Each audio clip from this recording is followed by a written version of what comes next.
final project for this semester. Very exciting. We have 11 in total. So let's welcome Adam to talk about his one.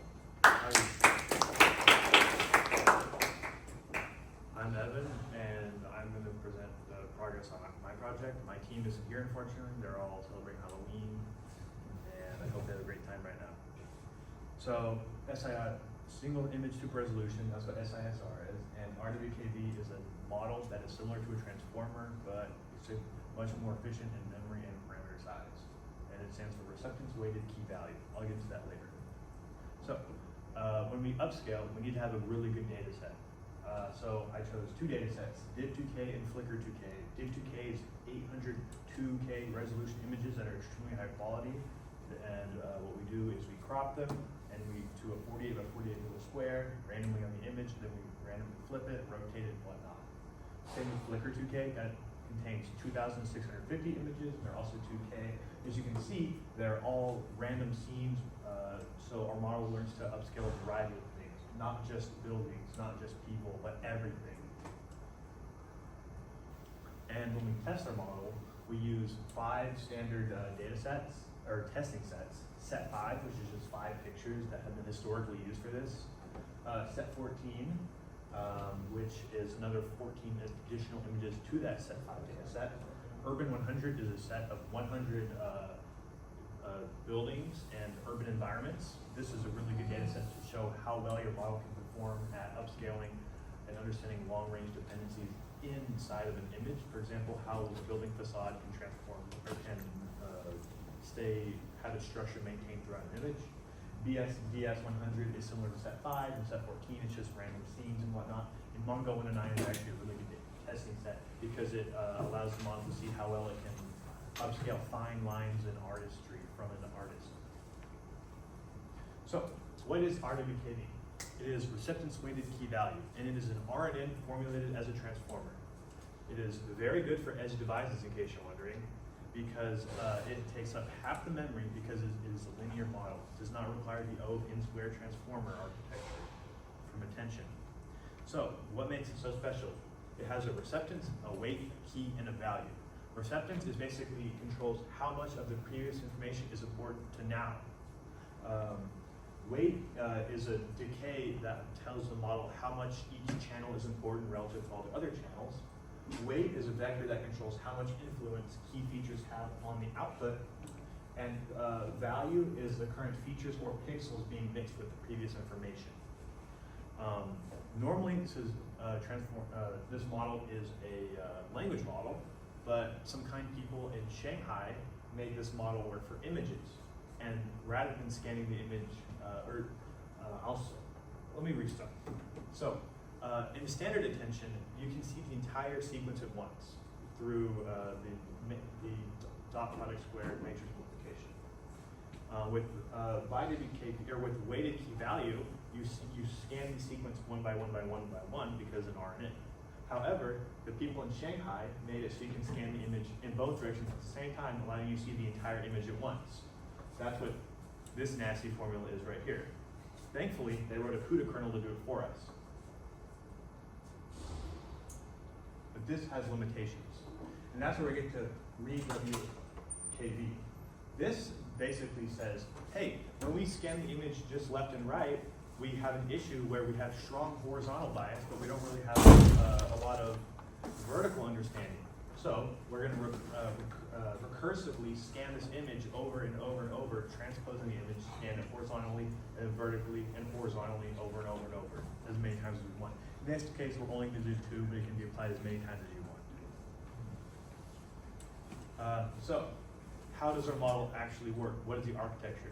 Well, we follow the standard classical transformer-based style, but we apply RWKV to it instead. We take a shallow feature extraction layer, which is just a single convolution. It basically just tokenizes the image. Then we have deep feature extraction. We have in groups of RWKV blocks to extract information on the low-level features of an image. And then finally, we have upsampling, which is just a simple pixel shuffle layer, which turns depth to spatial resolution. And since we don't have any really good compute that will last long enough, we had to limit our parameters. So we aim for less than 1 million parameters. in order to get such a strong model, or in order to reduce our parameters, we have to do several things. We have to reduce the channel count, which unfortunately gives us less performance and less expressivity. We have to also reduce the number of RWKV blocks, which gives us less global understanding, and however gives us less performance. Smaller CNN layers gives us less parameters, but also less locality, meaning the current pixel doesn't understand as much about the local pixels around it. However, we implemented something from CubeFormer, which is a channel shuffle and channel split, which allows us to double the half the parameters or more on top of increasing the channels, and I'll get into that later. So, this is a little example of our model. This is from CubeFormer. I stole it from their paper, and I implemented it and modified it to work for us.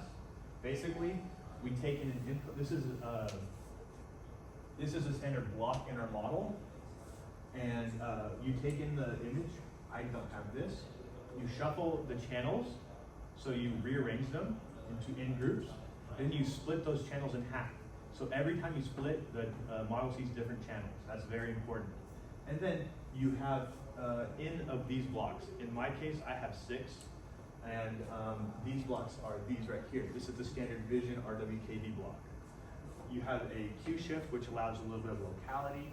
This is your attention analogous form for a transformer. And then you have, this is your same thing as an MLP in a transformer.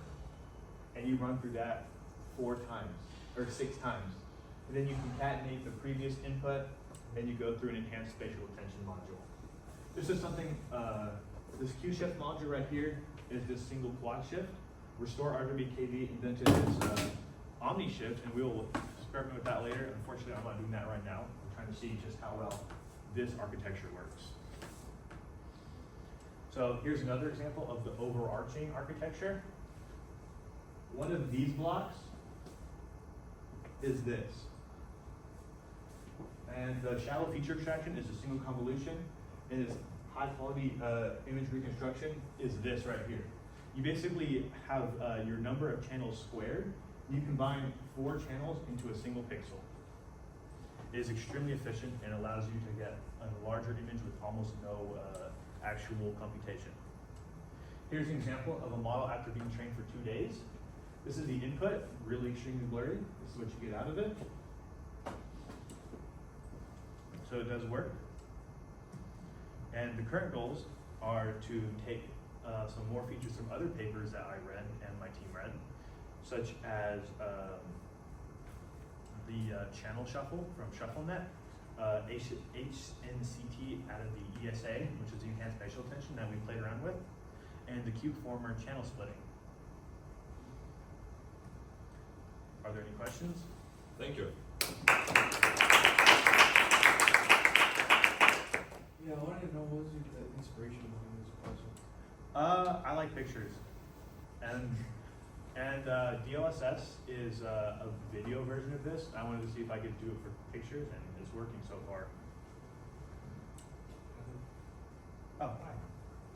So one of the architecture diagrams that I saw was you split the channels by half. That is akin to a CSP-NET architecture. I have not heard that model. So CSP-NET does the same idea where it splits based on channels. It does some transformations to one channel, keeps the other channel like as it is, and do resonant.